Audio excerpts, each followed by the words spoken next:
প্রত্যেক দিনই আমি নতুন এবং ইউনিক কিছু ডিজাইন তোমাদের সঙ্গে শেয়ার করি। একদম ফ্রি হ্যান্ডে আগে ডিজাইনটা আমি ড্র করে নিয়েছি। এই ডিজাইনটা কিন্তু কোথাও থেকে আমি কপি করিনি। হ্যাঁ, কোথাও থেকে দেখে ইন্সপায়ার হতেই পারে, কিন্তু কপি করা নয়। নিজের মতো করে আমি করার চেষ্টা করেছি। দেখো, প্রথমে কিন্তু আমি দুদিকে ডাল দিয়ে দিয়েছি, আর ডালে দুদিকে 20টা করে পাতা দিয়েছি, এবং ভেবেছি যে 3টে বা 4টে কালারের সুতো দিয়ে আমি পাতাগুলোকে সেলাই করব। সেই ভাবনা অনুযায়ী প্রথমে আমি দেখো ডালটা সেলাই করে নিচ্ছি। আর ডালটা সেলাই করার জন্য আমি ডাল ফোর সেলাই বা স্টিম স্টিচটা ব্যবহার করেছি। ডাল সেলাই করার জন্য এই সেলাইটা মনে হয় আমার কাছে বেশ উপযুক্ত এবং দেখতে বেশ ভালো লাগে। অন্যান্য সেলাই দিয়েও ডাল সেলাই করাই যায়, কিন্তু আমি করি না। আমি ডাল সেলাইটা করতে সবসময়ই আমি ডাল ফোর সেলাই বা স্টিম স্টিচটা ব্যবহার করি। একদিকের ডাল সেলাইটা হয়ে গেলে আমি অফ ক্যামেরাতে আরেকদিকের ডাল সেলাইটা করে নিয়েছি। এবার দেখো পাতা সেলাই করছি। প্রথমেই কিন্তু আমি একটা হলুদ কালারের সুতো নিয়েছি, আর সেই সুতোটা দিয়েই আমি পাতাটা সেলাই করে নিচ্ছি। এখানে আমি 4টে কালারের সুতো ব্যবহার করেছি পাতা সেলাই করতে। একটা হলুদ কালার, একটা রানী কালার, একটা গোলাপি কালার, আর একটা হচ্ছে কফি কালার। কালার কম্বিনেশনগুলো কিন্তু কাজ করার পরে এত সুন্দর এসেছে। কাজ করার আগে এমনি চোখের আন্দাজে আমি সুতোগুলো বেছে নিয়েছিলাম। ভাবতেই পারিনি কাজের শেষে এতটা সুন্দর দেখতে হবে। যাই হোক, তোমরা নিজেরাই দেখো, তাহলেই বুঝতে পারবে কাজটা কতটা সুন্দর হয়েছে। আসলে সেলাইটা একটু এদিক ওদিক হয়ে গেলেও এতটা খারাপ লাগে না, যতটা কালার কম্বিনেশান যদি ভালো না হয় যতটা খারাপ লাগে। কিন্তু তুমি যদি কালার কম্বিনেশান ঠিক রাখতে পারো, তাহলে সেলাই একটু এদিক ওদিক হয়ে গেলেও এতটা বোঝা যায় না। যদি কালার কম্বিনেশানটা আই ক্যাচিং হয়, তাহলে চোখটা সবসময়ই সুতোগুলোর দিকে চলে যায়। যদি সেলাই একটু আধটু গড়বড়ও হয়, তাহলে কিন্তু অতটা চোখে ধরা পড়ে না। এই যেমন দেখো, এই পিঙ্ক কালারটা এতটা সুন্দর, আমার তো একদম ফেভারিট। পুরো ক্যান্ডি ক্যান্ডি কালার না, পুরো মনে হচ্ছে হাওয়াই মিঠাই কালার। এত সুন্দর আমার দেখতে লাগে না, আমি তাই সবসময় ম্যাক্সিমাম টাইমই এই পিঙ্ক কালারটা দিয়ে কাজ করার চেষ্টা করি। এরপরে দেখো, আমি রানি পিঙ্ক কালার দিয়েও একটা পাতা সেলাই করেছি। তারপরে এই যে কফি কালারের সুতো দিয়ে আবার পাতা সেলাই করতে চলে আসছি। কফি কালারের সুতো দিয়েও পাতা সেলাই করতে পাতাটা অসম্ভব সুন্দর লাগছে। আমি কিন্তু এতটাও আশা করিনি। এরপরে পাতা সেলাই শেষ হয়ে গেলে আমি মাঝখানের যে ডালটা আছে, ওই ডালটা সেলাই করতে চলে যাব।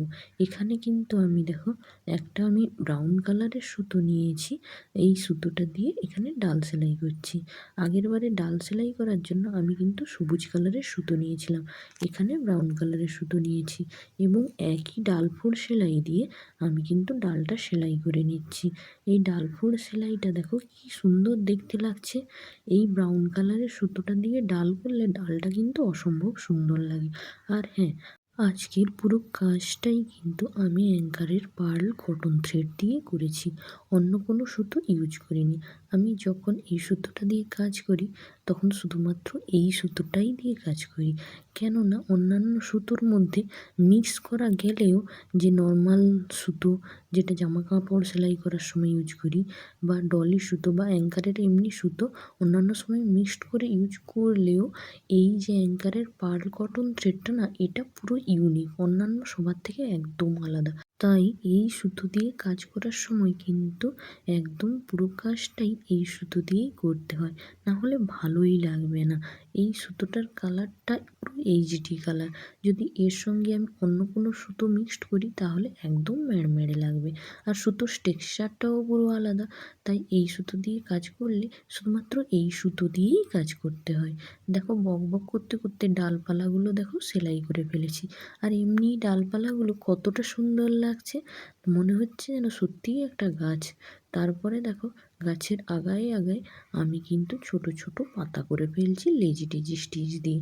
লেজি টেজি স্টিচ দিয়ে এরকম পাতাগুলো করতে কী যে ভালো লাগে আমার। দেখো, ছোট্ট ছোট্ট সবুজ পাতা করে নিচ্ছি লেজি টেজি স্টিচ দিয়ে।